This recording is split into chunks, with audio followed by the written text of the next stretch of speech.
dhismaha xaruntan oo lagu wado in daryeel iyo daweyn lagu sameeyo dadka qaba xanuunada ku dhaca dhimirka ayaa waxaa maanta si rasmi ah u dhagax dhigay gudoomiyaha degmada Gaalkacyo Xirsi Yuusuf Barro ay weheliyeen mas'uuliyiinta maamulka degmada qaarkood.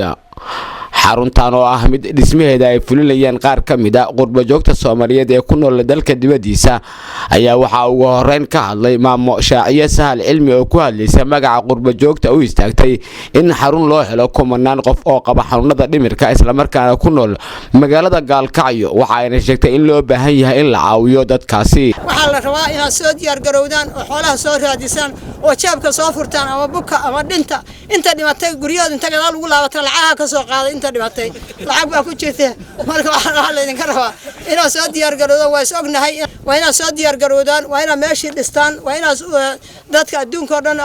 la socodsiisa inta joogta dibadaha joolaya dibadda joogta aad u cidirtaan annaguna inta tabarteeda waa halgamayna laakiin meesha xoolo lagu hayo Soomaaliya waxa lagu hayo xoogii baa la taagan xoolii soo dira. Cabdikariin Sheekh Axmed oo kamid ah ganacsatada gobolka Mudug ayaa isna bogaadiyay isagoona sheegay inay kaalintooda ka qaadan doonaan maadaama xaruntan ay tahay mid baahi weyn loo qabo.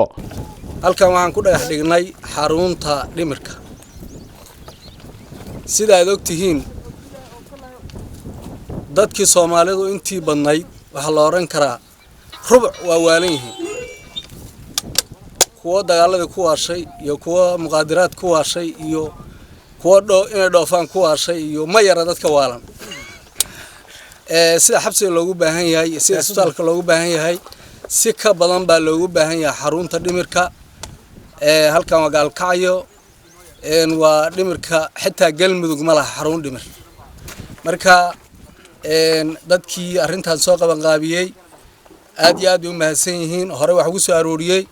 anna waxaan diyaar u nahay inaan gacan siino. degmada Gaalkacyo Xirsi Yuusuf Barre ayaa bogaadiyay xilqaanka qurbo joogta isagoona ballan qaaday in maamulka degmadu ay gacan ka geysan doonaan.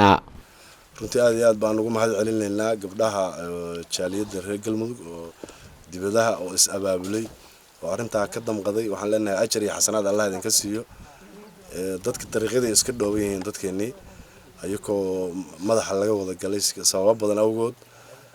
Soomaaliya oo dhan buu cudurkaas ku badan yahay laakiin Gaalkacyo waa saa'id weey marka waxaan oran karnaa waa arin loo baahnaa oo lala soo daahay weey dadkii soo abaabulayna waa uga mahad celinaynaa hay'adaha iyo jaaliyadaha intaan ka soo qayb qaadan waxaan ka codsanaynaa in laga qayb qaato oo xaruntan oo gacan laga geysto